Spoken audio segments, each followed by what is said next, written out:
दर्शकबिन नमस्कार, म विशुद्धका सरकारी गाउँपालिका छ बराइबाट। आज म के भन्न गएको छु भन्ने साथीहरू, यो सरकारी भवनमा कस्तो हालत छ भन्ने बारेमा तपाईँहरूलाई भन्न गएको छु। साथीहरू कस्तो लाग्छ साथीहरू एकैचोटि हेरेर भन्नुहोस् न। सरकारी भवनमा कस्तो हालत गरेको छ साथीहरू, हेर्नु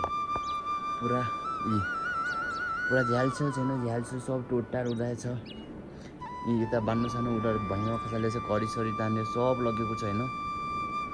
सब पुरा बाँझो गरेको छ सरकारीको रकम मात्र गरिरहेको छ। हेर्न सक्नुहुन्छ साथीहरू, पुरा हग्ने मुन्ने टोयलेट बनाएको छ होइन। करी सब लगेको छ साथीहरू। के भन्न चाहनुहुन्छ साथीहरू?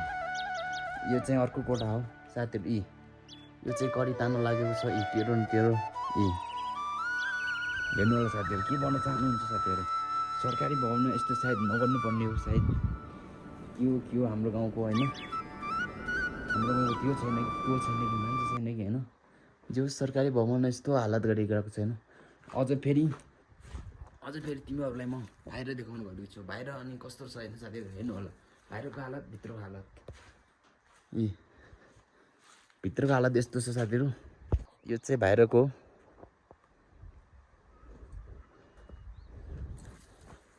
पुरा जाली तोडिदिएको छ होइन, जाली तोडेको छैन।